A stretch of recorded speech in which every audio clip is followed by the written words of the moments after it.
All right. What's up, sports fans? We're back, refreshed, recharged, and maybe still carrying a hint of Pinot Noir from the rolling hills of Oregon wine country. But now it's time to swap vineyards for victory laps and tasting rooms for touchdown zones.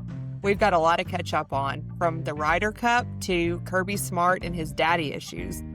So pour yourself a glass, preferably water, and let's get into it. This is Sports Uncorked.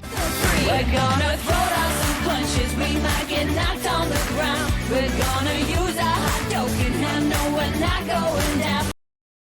Rachel. Hi. Hey, Welcome. friend, what's up?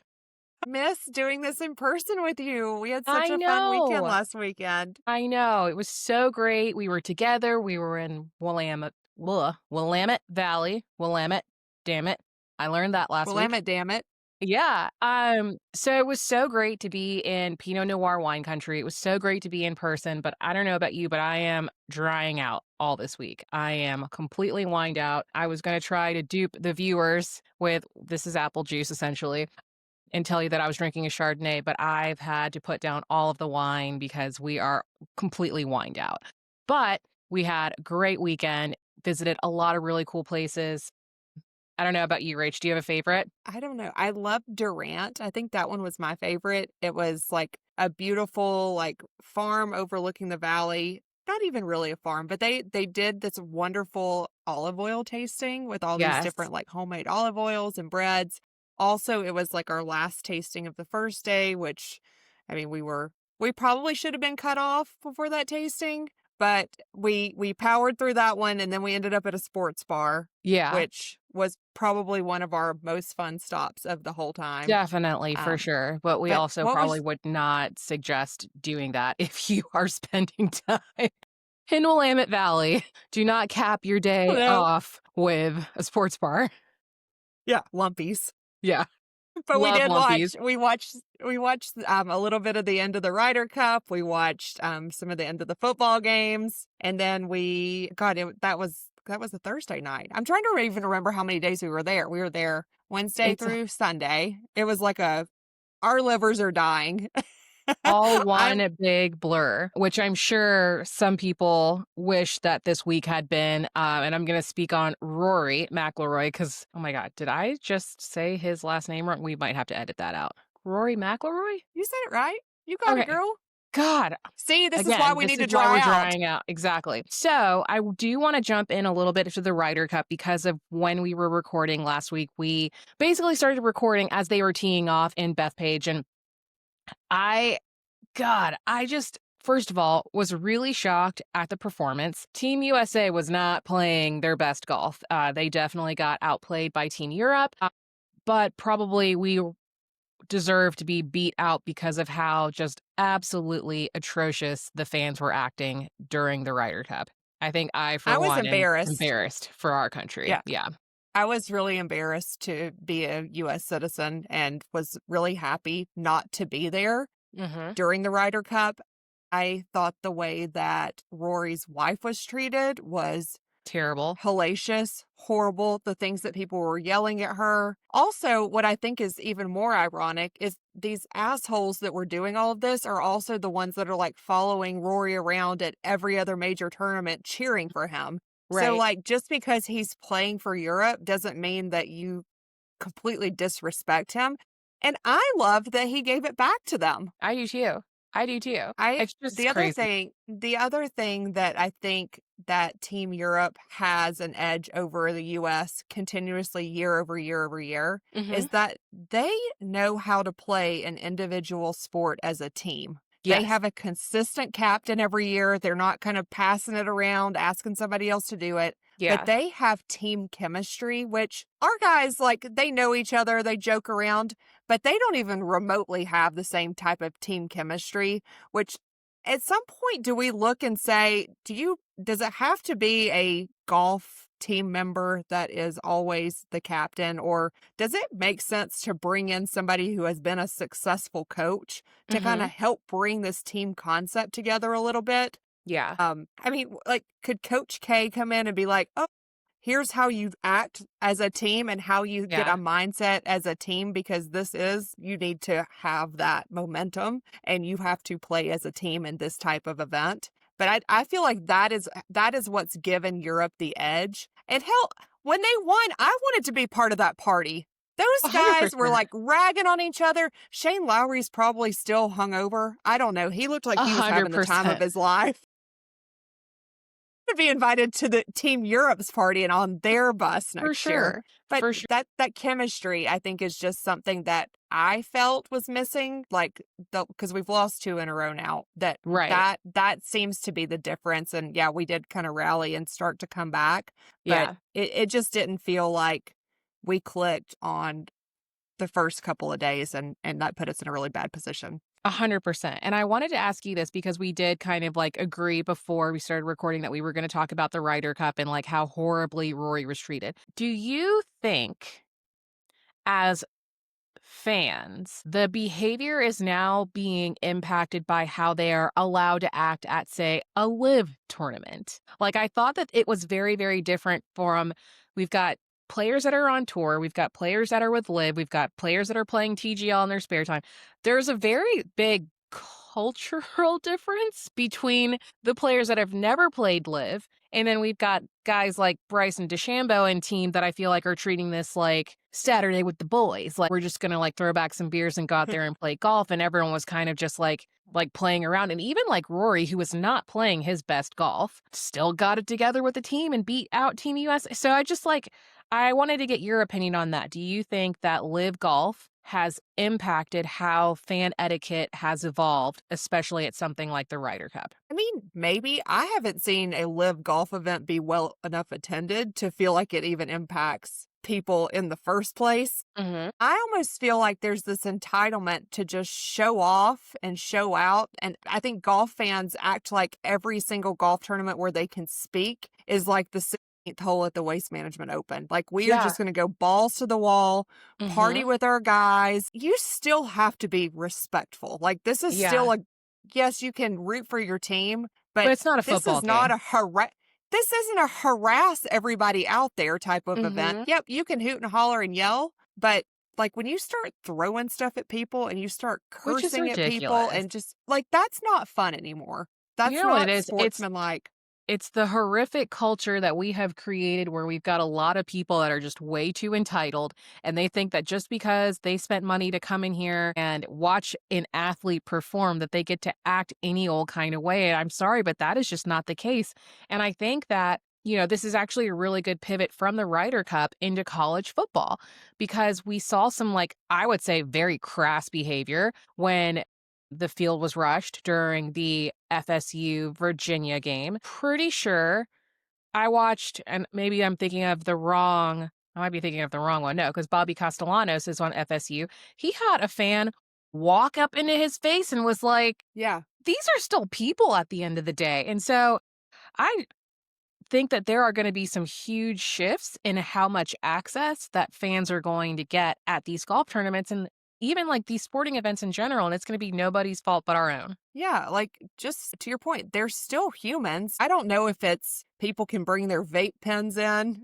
I don't know, like, what has shifted, if people feel so empowered because they can say whatever they want on the internet, and then they just get out of their minds with like in this haze, and they're just like raging. That, I don't know, but I agree with you. It feels like it has turned a corner where safety is becoming a concern.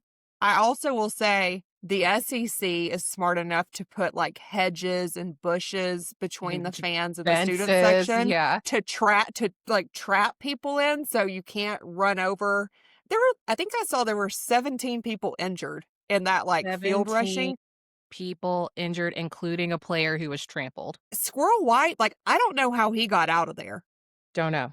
He was I in don't the know. end zone, and like they were just there. Yeah. And And did you that see that? those people were not stopping to ask if he was okay. I'm pretty sure a couple of them tried to get some licks in just because they were in such close proximity of him. Yeah. Like, Yeah. outrageous. Did you see that Lane Kiffin this week? I know you troll. I Yes. know you troll him.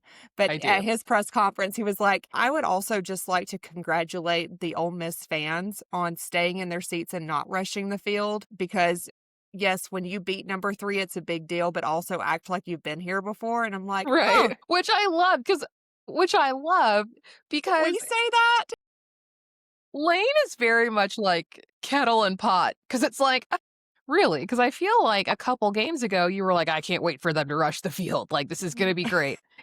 Oh my God, he's so just wild. Lane is a different animal this year. I don't know. I think he's not calmed down, not even the least bit. And I think the one thing that we probably didn't get to do while we were in Oregon last week was watch his ESPN E60 special that came on. Yeah. So I'll be doing that this weekend to get caught up. But the whole relationship with Landry and, her boyfriend, is it Weeks? Will Weeks? I can't Yeah, keep up. Wit Weeks. Yeah. Whit Weeks. Got half of it right. And like, hey, my daughter calls him daddy, but guess what? His state called me daddy. This would like, he's just like, Lane is on his own island enjoying all of the things that Lane likes to do. And I'm kind of like, Love it. go forth and prosper, my friend. Like, keep We're here on for it. keeping on. I'm here for it. Just so interesting things out of Oxford last week. I mean, he's living his best life. He is exuding confidence. I like it. I think he's got a solid squad. There's a lot of talk about Ole Miss being in the running to possibly go to the SEC championship, and I've seen this. Yeah. I feel like I could be on They that earned it. bandwagon. Yeah. And they I would have earned agree. it. And their They would have path 100%. is not the hardest, but it's not the easiest either. I mean, Texas clearly has the easiest path, and they're still Yeah, everyone's sweethearts, which I can't quite figure out yet. literally makes no sense. It does not make any, like, I am still trying to figure out how Notre Dame is where they are. I I mean, know. I swear we're going to come back to that episode a week or two ago where it's like, are we going to fast forward and talk about a Notre Dame team who's now 10-2 and in the playoff picture, and everyone's going to forget about their early in the season? Like, yeah. it's going to happen. I do feel like it's going to happen. 0-2 Notre We're Dame is just gonna it's going to evaporate. we're just gonna have to wait and see because it's interesting out there in the rankings for sure. I don't quite know what's going on, but next week is going to be very, very interesting, especially because we've got a lot of weird things happening. I'll say in the NCAA, we've got Hold new up. coach. Hold up. What? You can't skip past our game. No, we're not skimming past it. We're getting into it. Flow No. past that part No. of last weekend. Well, our game was very, very, very good, but we're getting into it. We're getting into NCAA football and what's coming up this week, especially we've got new additions at Arkansas. We've got some weird things going on the West Coast, but let's jump on right in because the puppies got taken behind the woodshed this weekend by the Alabama Crimson Tide, and I was 100% here for it, even though technically I should be eating crow because we sat there in front of the camera and asked Adriana, so by how many points is Georgia going to beat Alabama? Because we were not feeling the confidence. We said Bama was going to win, though. Did we? She said first 3, then she said 7, and then she said 10. I was like, oh, wow. I think we said Bama would win. I think we were ready to take that 10-point spread. We'll have to go back and watch it because we were not. I was like, so tell us, by how many points is Georgia going to beat us? Because we're prepared. We are emotionally prepared either way. Kirby got a second daddy. You sure did. Golly. 2 seasons in a row. That is just like so crazy that, and we were talking about that weird stat last week where Kirby has never he's never coached at home in Athens. And I thought that was so strange that the one time that he's coaching at home, he gets beat by his former employer. And it's crazy because I think that everybody was really rooting against Alabama because they were like, this is not the Saban era anymore. Alabama doesn't look the same. And to be quite honest, if all of that we needed was to have a 350-pound rushing passer and Jam Miller back in the mix, we probably would have done that for FSU. So, I mean, it's very, very surprising game. Super proud of Alabama. A little bit more impressed than I was the week before. So well done, Caitlin. We'll give you your kudos. I'm a little nervous about this coming week, though. I am very nervous about this coming week. Think that it's worth saying that we're very nervous about Diego Pavia and the Vanderbilt Commodores coming into Tuscaloosa to play Alabama for what is essentially a rematch. I think it's a good thing that I am not coming into Tuscaloosa with you because that probably would have ended our friendship if we go to this game and it goes south again. Like, I don't know if I can emotionally handle it. I think I would just go ahead and unfriend you on Facebook from the stadium. We'd be turning these tattoos into Atlanta Braves tattoos. Remove the Like, mullet from the A. Remove I it. don't even It's know bad what's luck. worse. What is worse right now? But yes, interesting game. What are you thinking? Well, I'm thinking that if you would have told me 2 years ago that College Game Day would be coming to Tuscaloosa for the Alabama Vanderbilt game, I would have Called you like taken crazy. you for a CAT scan because you clearly have a brain tumor. I'm making a big risk. Last year I went to the game with you. This year I'm taking my family to their first Bama game in Tuscaloosa. We are sitting 50-yard line in the Vanderbilt section. So also please say a prayer for me. Those were the only tickets that were available. So we will be in a flood of Commodores, which that's not a great combination for me as like a fairly aggressive fan. But I have to hold it together so my kids don't think I'm a psychotic mom, which they already kind of do. They kind And of I teeter. just like need the listener to know that as psychotic as Rachel gets about Alabama football, she has produced two of the most adorable, even keeled, calm children that are going to go into this environment and they're going to be like, Mom, take us home immediately, especially if things don't go well. Pitch this to them as you're going to understand me a lot better. And you're also going to see that I am actually a fairly normal and docile fan compared to a lot of them. But they're So going to learn some they're things this weekend. skeptical. They're Yeah. skeptical. They also feel like I'm going to take them to like bars and put them in inappropriate situations, which I don't quite understand why they're like very concerned. I know. They're like, Mom, please. I know. I'm telling them about all these places. Like, we'll go to the Houndstooth and like I'll take you to where I used to get these things called messy fries, and then we'll walk by this place called Galette's, and maybe Mom will get a yellow hamburger. Mom, please don't. We really Should don't she want to go have in any one? bars. I'm like, you can't. I'm not going to take you to a bar. You're 9 and 11. They're not going to let you in first. But like, I still remember how to parent. Yeah. So how am I feeling about this weekend? I'm feeling very excited for a lot of reasons. Like, it's an emotional for me to bring my family to town. I Yeah. haven't been back in like 15 years. I actually feel good about the game. I feel like the loss last year, and it wasn't like a close loss. I feel like having Pavia and all of his locker room material and everything that happened last year, I think we're going to come out, and this game has been circled on our team's calendar for 365 days. Having them at home, and I think that Pavia is distracted by a lot of things, his trying to get more eligibility, the Johnny Manziel effect. Like, I think he is a great quarterback, Yeah. but I think at some point, and we saw this even with Manziel, that he started getting all of these distractions, and I think that Mhm. these distractions are going to catch up to him at some point. Yeah. I just hope that, after last week's game that we don't have a big letdown. But I'm Yeah. excited. I'm excited too. I think that Alabama is going to ride this momentum coming off of a Georgia win that we desperately needed. But it is crazy to think that we are now facing an opponent like Vanderbilt that potentially, I mean, this game potentially has some playoff implications, which I think is very strange, especially I can't even believe that I'm saying that us playing Vanderbilt has playoff implications, but it does. And that's kind of the weird reality of it. So hopefully our defense comes together. I think we've got a really strong offense. I think that they're really gelling. I just need our defense to really get it together and not get lazy. I hope that they're still continuing to ride this momentum out of this Georgia win. But those are my 3 cents Give the about ball to Alabama Proctor. versus Georgia. Get the ball to Proctor. You know what's crazy? And He's like a bowling ball. I'm Like, gonna and say he's going to one roll more thing. downhill. I'm gonna say one more thing about Alabama. Does Proctor not give you Terrence Cody vibes? Oh my gosh, yes. He looked like when I saw him running down that sideline, I immediately thought of Mount Cody, literally, I think the last time we played Georgia.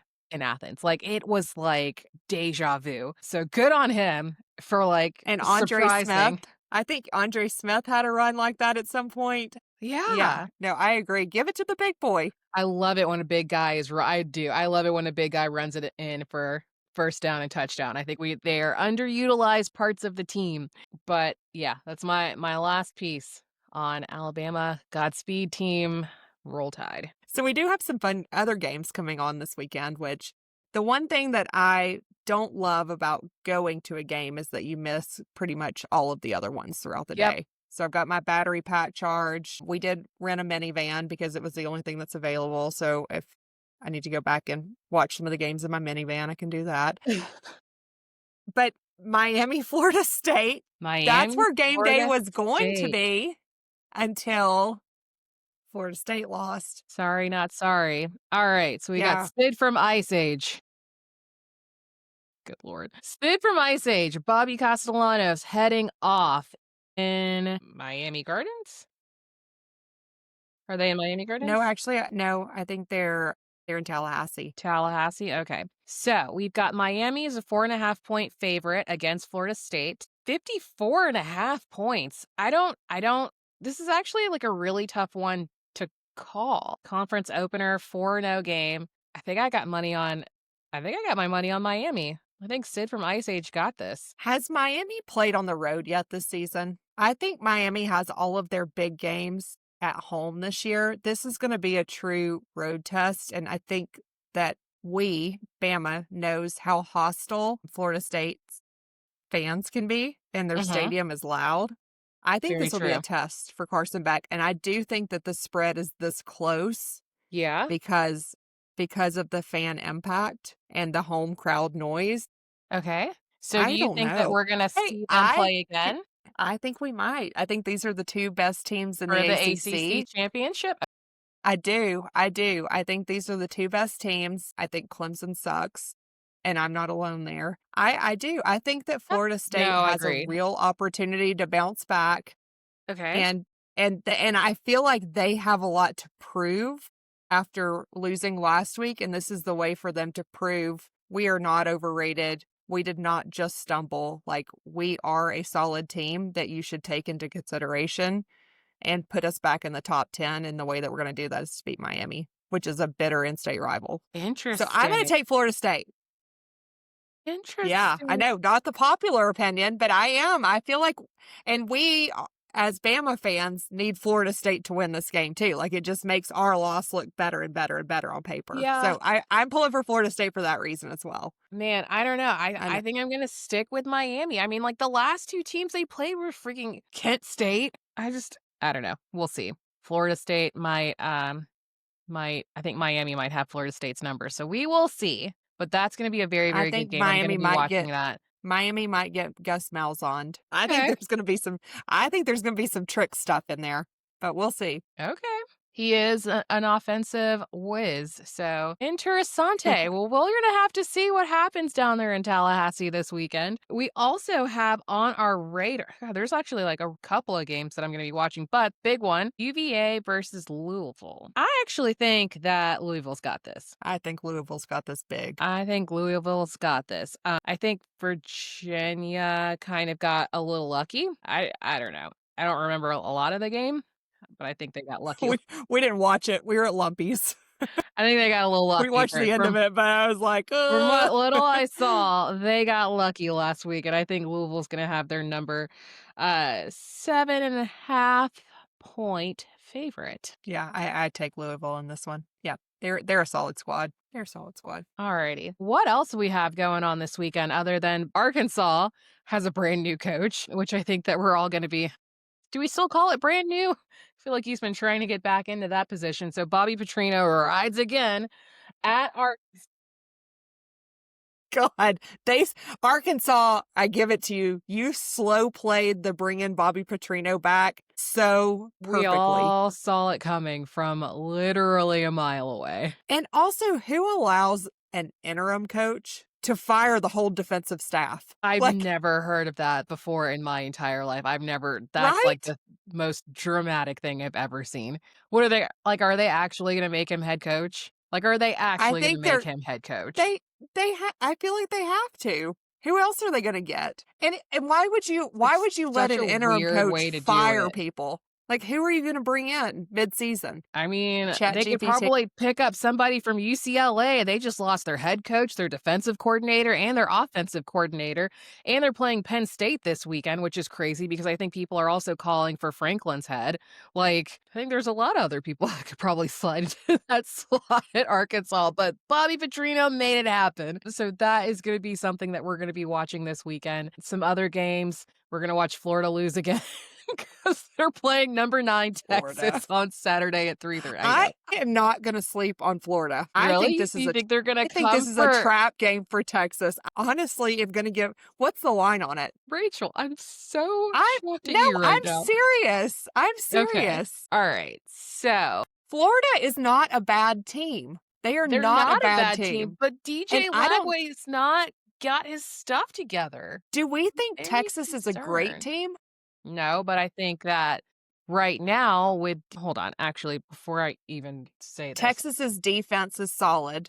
They're going to pick off Lagway a few times, but Florida's defense is solid, and I don't know that Arch Manning is the greatest quarterback either. That's why Okay. I'm like, I don't think that if this is a spread of more than 9 points, I would be so shocked. All right. So for the Texas Florida game, the 6.5 spread. I'm telling you, that's going to be a good game. Can't I'm sleep. going to take Florida. I take Florida right now. Rachel, like, so, So, but I take Florida. I take Florida because they're giving me 7.5 all right, I will agree. I will agree with against you. the spread. DJ Lagway is a much better quarterback than Arch Manning. I 100% agree with that. I just sometimes I worry because Florida has the tendency to work against themselves sometimes. And sometimes they're out there running around looking a little bit like the Kentucky Wildcats. And I'm kind of just like, Florida, you're right here. There's all of your green space to run it in for a touchdown. Why are you going this? Like, there's just so many things that I see Florida kind of like do against themselves. But like with Texas falling down in the rankings, does that help their strength of schedule? I don't know, but I still Because think that everybody Florida is loves gonna. Texas. Yeah, I think, and I would not say that Lagway is a better quarterback than Manning. I think Manning is a better quarterback than Lagway. Really?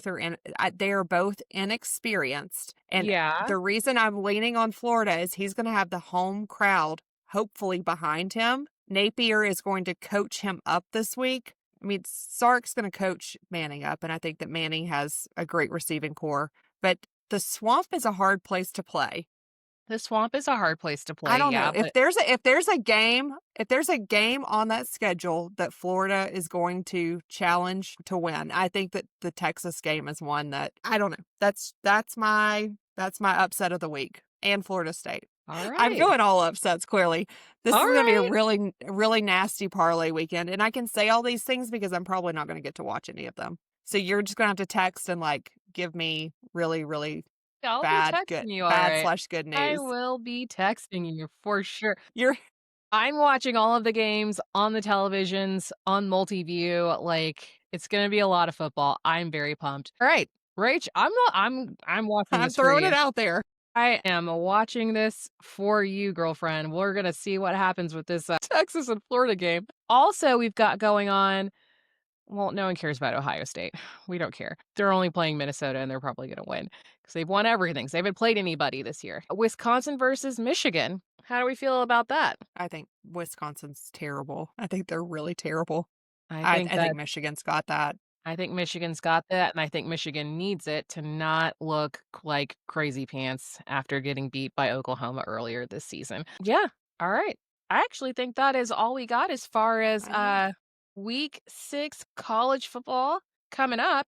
Yeah. I mean, it can't be any more boring than when the Packers played the Cowboys and didn't go into overtime because Jerry said no. Good But God. Why? I watched that game for 4.5 freaking hours and it ends in a tie. I'm like, I don't even care about either of the teams. But I was like, it was close. I gotta stay up. I gotta watch it. well, We I should think not that we have were ties. no, we shouldn't. Also, I stayed up until 1 o'clock in the morning watching how many overtimes was that, Georgia? Was that 8 overtimes? Yeah, it was. For I was that like, it's more than Georgia 4. Tech game? 1 o'clock in the morning, watching Georgia Tech and UGA go back and forth, back and forth, back and forth for 8 overtime. I know I'm holding up the number 4, but I mean like 8. 8 overtimes. And you're telling me we can't get one more overtime for the Packers versus the Cowboys? That was all Jerry Jones. That was all Jerry Jones because Jerry Jones could not let Micah Parsons beat the Cowboys after he left Dallas. That's exactly what that was about, because I have never in my life literally, the game there was just a game on that did go into double overtime. Like, that doesn't make any sense. Think that that was allowed to happen anymore. I didn't think so either. I thought there were no so, like, now they're gonna their records are gonna have a 1 in it? It does. I was doing my pick'em league today, and I was like, it was like 1-2-1. Are we trying to make this more like football? Because those games can end in a tie. The other football. Now that we're playing games Yeah. overseas, like, are we taking rules from them? I think We pay no, these guys enough think money. I think that that game ending in a tie was 100% Jerry Jones making a phone call, and he said, "I am not gonna be embarrassed by Micah Parsons in front of all of these people. End this game right now." I truly believe that. Well, he's not our WTF of the week. No, he's not. He is not. I think our WTF of the week is not a person, it's actually a thing, which is the newly created Snitch Line, which is it's a snitch line. I don't care what anyone says. It is a snitch line. I am pumped about it. But, God, because Dan Lanning is going to call so many times. Ryan Day is going to call more. It's going to be a competition. God, they're going to be like using different names and stuff. So the College Sports Commission is establishing an anonymous tip line, which has been nicknamed the Snitch Line, that will be taking tips on everything from schools going over the cap to circumventing NIL and this is my favorite, recruiting that goes beyond the initial standards. This is so dramatic. Someone needs to be allowed to take the recordings. Like, I feel like that what comes in needs to be made public. I think that what comes in needs to be public because I very much want to hear Ryan Day using an accent calling in, talking about somebody's at a middle school trying to give some kids some money to recruit them to play. Like, yeah, we know Sounds it's like you. Michael Jackson voice. No, they're all just going to have voice disguiser. Also, where can I apply to have a job on this squad? Because I would love this. With, like, our sleuthing skills, like, I Want to would be love to be on the the one. snitch line. I want to be on the snitch line so bad. I want to listen to every single thing that comes in. I want to hear it all. I want to hear it all. Oh my gosh, I can't wait. Snitch line, how can I help you? Okay, shut the fuck up. That's how business is done. This is how you are answering the phone. Like, do not waste my time with that shit. I mean, that's how it should be. That's how it should be. If someone calls in with some absolute nonsense, someone absolutely should be like, "I'm sorry, this doesn't matter at all. Call us back when you've got callers back in this." That's essentially just a gossip line, and I'm okay with that. Like, let the complaining is going to be calling so often. I can't wait. We might have a Also, cool isn't phone this call from like Mike McDaniel just because he doesn't know what's happening and he wants to be in the mix. He doesn't know who he coaches for. He forgot. He forgot he's not in college. Like, Miami Dolphins? Miami poor Hurricanes? I Miami can't remember. Dolphins. Poor Miami Dolphins. Between a cross-eyed quarterback and a glassy-eyed head coach and a wide receiver that literally was saying yes as he was carted off the field with a pretty substantial leg injury, I don't know where they go from here. They have lost every single game that they have played this year. I just don't know what's going to happen to Miami. I really don't. Miami Dolphins, as in the NFL. I don't know what's going to happen with them. It's very interesting what's happening around the league right now because there are only 2 teams in all of the NFL that are undefeated right now. So I think we can go ahead and get ready for our Super Bowl contestants, which are the Buffalo Bills and the Philadelphia Eagles. And even though I got shot down on IG the other day wondering if I can scream both Bills Mafia and Fly Eagles Fly, apparently you cannot. But I am incredibly excited if this is the outcome because I feel like this is the game matchup that it should have been for the last 2 years. That's just my 2 cents, but only because I hate the Kansas City Chiefs. But Also, we tried to give so many kudos and so much, like, pump up to the Ravens last week. I know. Brianna, you were right. We'll go ahead You and were say it right now. right. You were right, girl. You were right. We were so hopeful for Lamar Jackson. We were like, no, he's got this. Derrick Henry is not going to let the same mistakes happen as what happened when they play the Lions. Like, and I watched that game on the plane, and I was just like, the poor person in front of me, like, very sorry if you were sitting in the very last row of first class because I was in Delta Comfort punching the back of my seat, watching what looked like Pop Warner football being played by the Baltimore Ravens. I was like sitting there watching things not happening, and I was like, oh, this is what Adriana was talking about. So kudos to you, girl. You know your team a lot better than us. But it's probably like we talk about college football and you guys are the experts on NFL. So we are going to stay in our lane. Yep, we will stay in our lane and not pretend like we know what's going on. Nope, we are not at all. Gosh, there was so much that happened this past week. Rach, I don't even know if we even covered everything, but there's a lot coming up. It's October. I don't know if you know this, but we've got NFL, we've got college football, we've got MLB World Series, we've got NHL kicking off, we've got the Ryder Cup. I mean, there's still going to be plenty more to talk about for the rest of October. I know, and we'll see if UCLA gets a win before November. Maybe that'll be like our next bet. They have no coach. They have no defense. They have no quarterback. I don't know what's going on in UCLA. It's like Nico brought the plague with him from Knoxville. It does not make any sense. And like That's the the one on my defensive radar that I'm coordinator like, and the what? offensive coordinator just like they parted ways from UCLA. They didn't get fired. They were just like, we're out. Yeah, like this sucks. This is not what we signed up for. This sucks. We gave some of our money for Nico. We give this a 0 out of 10 stars. Do not recommend. Do not apply to be a coordinator at UCLA. This is not it. But yeah, definitely something to watch over the next couple of days. So I think what we're on watch for right now is Bobby Petrino going to stay at Arkansas as head coach? Or like they're just going to slide him in there and not tell anybody? I think we can already answer that. What's going to happen? To slide in there without telling anybody. That's his whole shtick, right? I know, yep.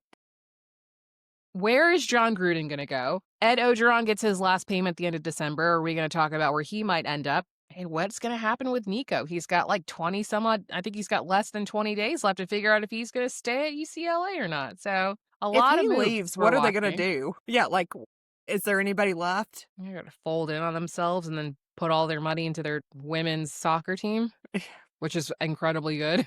Or like, I don't know. I really don't know. But like, I also feel like this is a great bit of karma. It's a lot of karma for Nico. I love a good karma slap. I love it. Me too. So we will definitely be watching. We hope you guys will be watching too. Stay tuned for more things from Sports Uncorked. We're going to be posting some fun things that we did while we were in Oregon. We'll talk to you guys next week. Yeah. I was like, we have a really fun interview coming out this week too with an NBA champion and wine owner. So that's going to be very exciting. Be on the lookout. It's super fun. Yeah. I'm pumped about that. All right, friends. We'll see you next week. Non-alcoholic drinks. Cheers. See you. We're gonna throw down some punches. We might get knocked on the ground. We're gonna use